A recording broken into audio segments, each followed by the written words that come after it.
Salam Pak Bambang, saya mau izin bertanya, Yesus itu Tuhan atau Nabi? Mohon pencerahannya.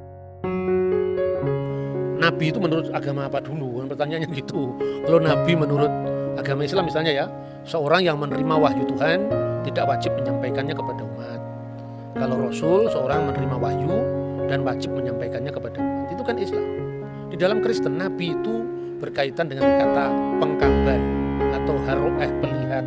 Jadi Nabi itu sesuatu yang memiliki nubuat untuk masa depan yang belum terjadi. Makanya disebut dalam bahasa Yunani prophetes. Jadi dalam iman Yahudi dan iman Kristen definisinya beda. Nah, makanya Yesus itu hanya Nabi. Kenapa disebut Tuhan? Pertanyaan harus diurai dulu makna Nabi itu apa. Gitu? Tidak boleh kita kemudian memaksakan definisi kita kepada orang lain. Nah, ketika saudara Muslim mengatakan bahwa Isa itu Rasulullah, Musa itu Rasulullah, tiba-tiba lihat Paulus Rasul, ini Rasul palsu ini. Istilahnya sama tapi pemanaannya beda. Dalam ajaran Yahudi dan Kristen itu Musa tidak pernah disebut Rasul, tetapi Nabi. Gitu. Abraham disebut Nabi, tetapi tidak pernah disebut Rasul. Rasul itu bahasa Ibrani saliyah, bahasa Aramnya salika, artinya utusan, kongregasi. Dan Yesus disebut Rasul juga dalam Ibrani pasal 3 ayat 1, tapi maknanya Rasul di situ adalah utusan Tuhan dalam sakramen penebusan dosa. Seperti imam besar dulu adalah utusan Tuhan yang mewakili 12 suku Israel. Diasisteni oleh 70 tua-tua kan itu kan. Maka pola ini persis diteruskan oleh perjanjian baru. Yesus adalah imam besar perjanjian baru, makanya dia disebut Rasul, mewakili 12 suku, sekarang dirohanikan. 12 suku itu sekarang adalah gereja, ya. 70 murid tapi bilangannya tetap sama, ada imam besar, ada 12 murid, ada 70 murid. Itu kan gambaran Yudaisme tentang imam besar yang menjadi utusan mewakili 12 suku, biasanya imam Lewi kan. Kemudian ada 70 tua-tua, ya, itu yang tercatat di sana. Itu jadi Yesus itu nabi juga, tapi nabi dalam makna yang berbeda dengan nabi Islam gitu loh. Dan nabi tidak dipertentangkan dengan ketuhanannya, karena jabatan imam besar itu ada jabatan Mesias atau sang Mesias itu imam, nabi, raja.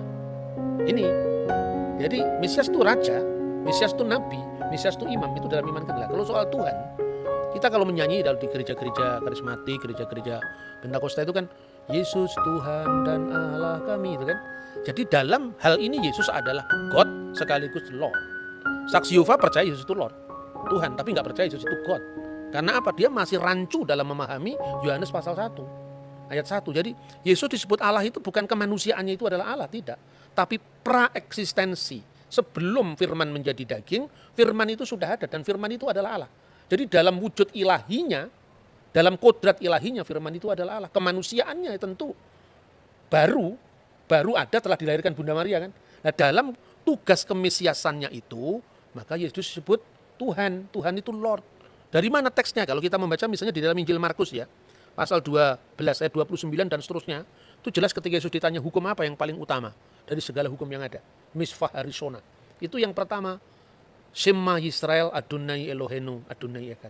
Shema Yisrael Adonai Elohenu Adonai Echad. Dengarkanlah wahai Israel, Tuhan Allah kita, Tuhan itu esa. Itu yang menunjuk kepada Godhead, keilahian, divine of Jesus Christ. Tapi kalau kita membaca ayat-ayat selanjutnya misalnya di dalam pasal 12 mulai dari ayat 30 berapa ini? 37 38 ya.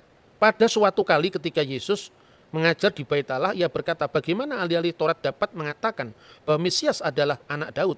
Daud sendiri oleh pimpinan Roh Kudus berkata, Tuhan telah berfirman kepada Tuanku, duduklah di sebelah kananku sampai musuh-musuhmu kutaruh di bawah kakimu. Daud sendiri menyebut dia tuannya. Bagaimana mungkin ia anaknya pula? Orang yang besar jumlahnya mendengarkan dia dengan penuh minat. Jadi Yesus itu anak Daud, betul. Secara daging. Makanya Injil Matius diawali dari inilah silsilah Yesus Kristus, the book generation, ya, Sefer Toledot Yeshua HaMasiah. Buku generasi, buku silsilah Yesus Kristus ben David, anaknya Daud ben Abraham. Jadi secara daging dia anaknya Daud karena dia keturunan Daud. Itulah yang merujuk pada kemanusiaan Yesus Kristus. Makanya orang banyak itu kan kaget. Loh, katanya di Mazmur kan dikatakan dia adalah Tuan, Adoni, Tuanku. Bagaimana dia disebut tuannya Daud sekaligus anaknya Daud? Coba kita baca Mazmur ya Tehillim 110, kita baca di sana. Ayat 1 dulu, ayat 1 dulu. Mazmur Mesianik. Ya, Mazmur Mesianik, betul. Le David Mismor, Neum Adonai Ladoni, Sef Lemini Ad Asit Oyefeha, Hadom Relak Leha, menjadi tumpuan kakimu. Jadi kalau di sini diterjemahkan secara bebas begini, Mazmur Daud, Tuhan mendeklarasikan kepada Tuanku, duduk di sebelah kananku, sampai ku buat musuh-musuhmu menjadi tumpuan kakimu. Nah, itu yang menarik adalah permainan kata kalau di bahasa Indonesia, Tuhan dengan huruf besar, karena itu menerjemahkan YHWH. Sedangkan yang satu adalah Ladoni, Tuan, benar-benar Tuan. Nah, Tuhan itu Tuan di atas segala Tuan. Gitu. Nah, yang menarik di sini, yang ayat keempat kali ya Pak. Ini tentang keimaman. Nisba Adonai, Velo Yinachem, Ata Kohen Leolam, Al Dibarti Malkisedek. Jadi, Tuhan bersumpah dan dia tidak menyesal. Engkau adalah imam. Imam, tapi menurut apa? Imam yang kekal menurut perkataan Melkisedek. Nah, itu keimamannya Yesus, bukan imam berarti dalam dia harus keturunan Lewi, bukan. Tapi dia adalah imam menurut Melkisedek. Makanya tadi disebut ada 3 matra atau 3 aspek dalam gelar Mesias, yaitu raja pertama ya. Makanya disebutkan di situ firman Tuhan, Neum Hashem Ladoni, kepada Tuanku. Nah, dalam bahasa Indonesia tadi betul dikatakan Mas Edward bahwa kalau Anda membaca bukunya Muhammad Yamin, Kamus Melayu abad 18-19, itu Tuan segala Tuan, itu Tuhan. Jadi huruf H di sini menekankan ketuanan di atas ketuanan. Jadi penguasa segala penguasa. Dalam makna ini Yesus disebut Tuhan. Duduklah kamu di sebelah kananku. Apa konteksnya? Bukan berarti ada 2 kursi, terus Allah di sebelah kiri, Yesus di sebelah kanan. Bukan seperti itu. Itu artinya apa? Ruang Maha Kudus, tempat Sekinah ilahi, artinya kehadiran ilahi, itu sebelah kanannya adalah istana Daud. Jadi artinya bahwa Mesias itu akan menjadi raja kekal menurut dinasti Daud selama-lamanya. Maka duduklah kamu, Seflimini, duduklah kamu di sebelah Yamin, sebelah kananku, selama-lamanya. Itu aspek kerajaan ya. Pada saat orang Majus membawa persembahan itu ada 3. Emas, kemenyan, mur. Emas itu kerajaan, menyimpulkan tentang raja. Kemenyan itu tadi yang ayat 4. Engkau adalah imam besar menurut aturan Melkisedek. Artinya Melkisedek itu kan tidak berbapak, tidak beribu, tidak bersisilah. Bukan berarti dia tidak punya bapak sungguhan.